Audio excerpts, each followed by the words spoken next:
प्रिय विद्यार्थियों नमस्कार।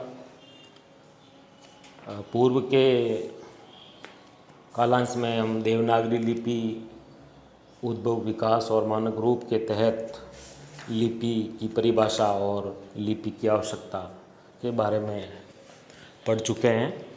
आज इसी की आगे की कड़ी में हम देखेंगे विश्व की प्रमुख लिपियाँ और प्राचीन भारत की लिपियाँ।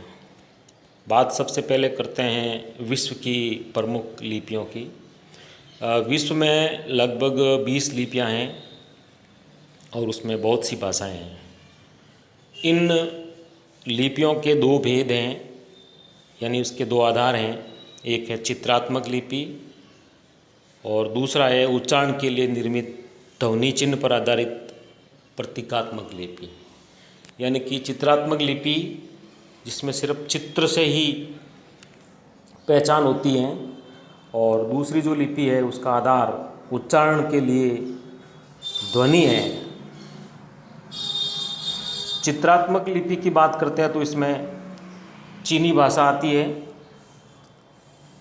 और प्रतीकात्मक जो लिपि है जिसमें ध्वनियों का उच्चारण होता है तो वर्ण प्रधान है, यानी अक्षर होते हैं प्रतीक के रूप में। प्रतीकात्मक या ध्वन्यात्मक लिपि जो वर्ण प्रधान है वो तीन तरह की है। पहली तो ध्वन्यात्मक ही है जिसमें आती है रोमन लिपि, और दूसरी है अक्षरात्मक जिसमें आती है देवनागरी, और तीसरी है संश्लिष्ट जिसमें आती हैं अरबी, फारसी, उर्दू, सिंधी आदि। चीनी भाषा की लिपि चित्रलिपि है। लिपि और उच्चारण में अलगाव के कारण इस लिपि को चीनी भाषा में विभिन्न क्षेत्रीय भाषाओं में भी अलग अलग ढंग से उच्चारित किया जाता है। अपन कह सकते हैं कि भाषाई दृष्टि से चीनी लिपि के कारण जुड़ा है, उच्चारण से नहीं। यानी कि चीनी भाषा जो है वो अपनी चित्रलिपि के कारण है, वो अलग है, उच्चारण से नहीं। अब बात करते हैं अपन प्रतीकात्मक लिपियों की, जिसमें जो पहला भेद है वो है ध्वन्यात्मक, फोनेटिक। अंग्रेजी की रोमन लिपि ध्वन्यात्मक लिपि है क्योंकि इसमें हर स्वर या व्यंजन का एक अलग चिन्ह होता है। रोमन लिपि का प्रयोग लैटिन से ही शुरू होता है। अंग्रेजी, फ्रेंच, स्पेनिश, इतालवी, रोमानी, चेक आदि भाषाएं रोमन लिपि में ही लिखी जाती है।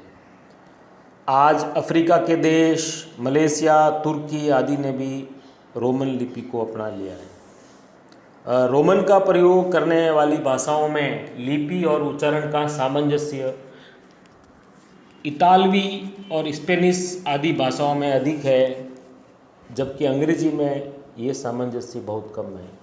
यानी कि अंग्रेजी भाषा में कुछ शब्दों का उच्चारण साइलेंट रहता है। जैसे अपन कल एक उदाहरण के लिए एक शब्द देखा था नॉलेज। नॉलेज में वो के से स्पेलिंग शुरू होती है, जबकि के साइलेंट रहता है।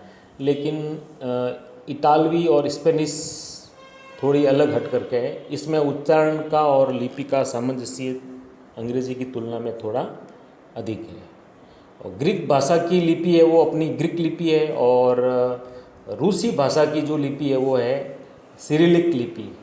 तो ये लिपि भी ध्वन्यात्मक है, यानी कि ग्रीक लिपि और सिरिलिक लिपि भी ध्वन्यात्मक है। अब बात करते हैं दूसरी अक्षरिक लिपि, सैलेबिक। भारत और एशिया देशों की लिपियाँ अक्षरिक हैं। इसमें अक्षर होते हैं क्योंकि स्वर और व्यंजन के संयोजन में मात्रा युक्त अक्षर बनता है। जैसे हिंदी में स्वर अ, आ, ई, ऊ, री, ए, आई, ओ, औ, अंग।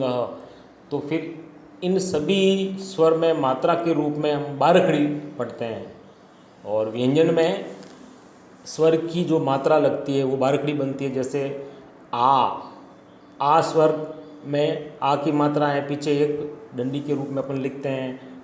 ई की मात्रा है वो बाईं तरफ छोटी करके अपन उसके ऊपर लिखते हैं। तो इस प्रकार इसमें स्वर और व्यंजन के संयोजन से मात्राओं के अक्षर बनते हैं और कई जगह दो व्यंजन मिलकर नए अक्षर की सृष्टि भी करते हैं जो संयुक्त अक्षर बनते हैं। भारत में लगभग ऐसी 10 लिपियाँ हैं जो ब्राह्मी से उद्भूत हुई है, यानी कि भारत की देवनागरी लिपि और यहाँ प्रचलित अन्य लिपियाँ, इन सब की उत्पत्ति है वो ब्राह्मी लिपि से हुई है। एशिया महाद्वीप में बात करते हैं तो ब्रह्मदेश, थाईलैंड, वियतनाम आदि भाषाओं की अपनी लिपि है। ब्रह्मदेश का मतलब है आपके ब्रह्मा। इन लिपियों के निर्माण में इन भाषाओं ने संस्कृत से प्रेरणा प्राप्त की है, यानी कि ब्रह्मदेश, थाईलैंड, वियतनाम, इन सभी देशों की लिपियों पर हमारी संस्कृत का प्रभाव है। जापानी ने संस्कृत से प्रेरणा लेकर अपनी लिपि पद्धति विकसित की है, यानी जापान ने भी संस्कृत से प्रेरणा लेकर अपनी लिपि को विकसित किया है और हजारों चीनी अक्षर भी ग्रहण कर लिए। यानी जापानी जो लिपि है इसमें संस्कृत की प्रेरणा भी है और इसने चीनी अक्षर भी ग्रहण कर लिए हैं। जापानी में हिंदी की तरह मूल स्वर या व्यंजन नहीं है, हर स्वर व्यंजन का संयोग का अलग चिन्ह बन जाता है, तो इसकी थोड़ी अलग विशेषता है। तो अपन अक्षर लिपि में भारत और एशिया की लिपियों का ध्यान रखेंगे और विशेषकर अपनी भारत की देवनागरी लिपि और भारत में प्रचलित अन्य लिपियाँ भी हैं और इन सभी लिपियों की उत्पत्ति है वो ब्राह्मी लिपि से हुई है। तीसरी जो लिपि का भेद है विश्व की वो है संश्लिष्ट लिपि। अरबी भाषा की लिपि में स्वर व्यंजन के मूल वर्ण तो होते हैं, लेकिन शब्द में स्थान के आधार पर मूल स्वर या व्यंजन का अंश मात्र रह जाता है, तो इन्हें संश्लिष्ट लिपि कहते हैं। अरबी भाषा के अलावा फारसी, उर्दू, सिंधी की भाषाएं भी अरबी लिपि में लिखी जाती है। तो इस प्रकार ये विश्व की जो लिपियां हैं वो जिसके दो आधार है, चित्रात्मक जिसमें चीनी भाषा है और दूसरी है प्रतीकात्मक, या इसको वर्ण प्रधान भी कह सकते हैं। प्रतीकात्मक या वर्ण प्रधान लिपियों के 3 भेद हैं। ध्वन्यात्मक इसमें रोमन लिपि है और अक्षरात्मक जिसमें देवनागरी और अन्य एशिया देशों की लिपि है और संश्लिष्ट लिपि इसमें अरबी है। इसके अलावा फारसी, उर्दू, सिंधी आदि भाषाएं भी इसमें आ जाती है। अब बात करते हैं अपने प्राचीन भारत की लिपियों की। प्राचीन भारत में भारत की व्यवहृत सिंधु घाटी की लिपि आज तक सारे संसार के लिए रहस्य बनी हुई है। इस लिपि के नमूने हमें मोहनजोदड़ो और हड़प्पा से प्राप्त सीलों में मिले हैं। चूँकि प्राप्त सामग्री अत्यंत सीमित है और संदर्भ भी स्पष्ट नहीं है, तो आज तक हम इन सीलों में उत्कीर्ण पाठ का पठन नहीं कर पाए। यद्यपि पिछली सदी में संसार भर के अनेकों विद्वानों ने ये प्रयास किया। कई संस्थाएं और विद्वान ये भी दावा करते हैं कि उन्होंने इस लिपि का ज्ञान अर्जित कर लिया है। कोई इसको द्रविड़ तथा स्थानीय उत्पत्ति मानते हैं, कोई कहता है कि ये सुमेरी लिपि से निकली है, कोई इसे ब्राह्मी लिपि का पूर्व रूप मानते हैं। सीलों से प्राप्त चिन्हों में कुछ चित्रलिपि के नमूने भी मिले हैं और कुछ ध्वनि सूचक लिपि चिन्ह भी मिले हैं, जो इस तरीके से लगते हैं। जो सीलें मिली हैं उन सीलों से प्राप्त चिन्हों में कुछ चित्रलिपि के नमूने लगते हैं और कुछ है वो ध्वनि सूचक लिपि चिन्ह लगते हैं। कुछ विद्वान इसे चित्रलिपि और अक्षर लिपि का प्रारंभिक मिला जुला रूप मानते हैं। अभी तक ये लिपि जिज्ञासा का विषय बनी हुई है, यानी कि सिंधु घाटी सभ्यता अपन पढ़ते हैं जिसमें मोहनजोदड़ो और हड़प्पा की सभ्यता है, तो वहाँ पर जो सीलें प्राप्त हुई हैं, मोहरें प्राप्त हुई हैं, उसमें अभी भी और भी कुछ नई खोज करने की बाकी है। और जो भाषा वैज्ञानिक हैं अभी तक उनके लिए जिज्ञासा का प्रश्न है, उनको पूर्ण तरीके से वो पढ़ नहीं पा रहे हैं। तो जो भारत की जो प्राचीन लिपि है उसमें एक नाम आ रहा है सिंधु घाटी सभ्यता की, वो है कहते हैं कि ये सुमेर लिपि से निकली है। और प्राचीन ग्रंथों में ब्राह्मी, खरोष्टी, अंग, वंग, मगध, मांगल्य आदि कई लिपियों का उल्लेख मिलता है। यानी कि संस्कृत के जो प्राचीन ग्रंथ है उसमें ब्राह्मी लिपि है, खरोष्टी है, अंग, वंग, मगध, मांगल्य ये लिपियों के नाम है, इनका उल्लेख मिलता है। इनमें ब्राह्मी और खरोष्टी के अतिरिक्त किसी भी लिपि का प्रमाण नहीं मिलता है। लेकिन जो प्रमाण के रूप में जो लिपियाँ मिलती है वो है सिर्फ ब्राह्मी और खरोष्टी। तो भारत की जो प्राचीन लिपि है, आप ध्यान रखें, ब्राह्मी और खरोष्टी है। इनमें ब्राह्मी और खरोष्टी के अतिरिक्त किसी भी लिपि का अभी तक कोई प्रमाण नहीं मिला है। और खरोष्टी लिपि के प्राचीनतम नमूने हमें शिलालेखों में मिले हैं, जिसका समय ईसा पूर्व 5वीं सदी माना जाता है।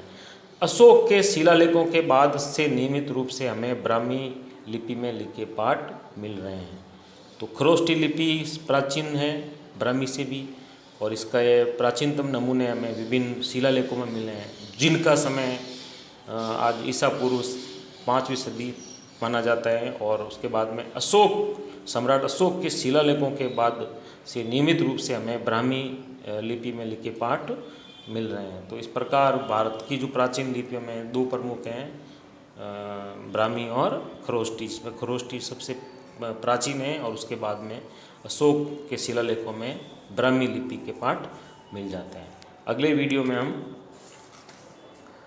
ब्राह्मी लिपि और देवनागरी लिपि का विकास और देवनागरी लिपि की विशेषताएं, सुधार, इनकी कुछ समस्याएं, उनके बारे में, और हिंदी की मानक वर्णमाला और उसके मानकीकरण के बारे में भी पढ़ेंगे। तो आप जुड़े रहें। धन्यवाद।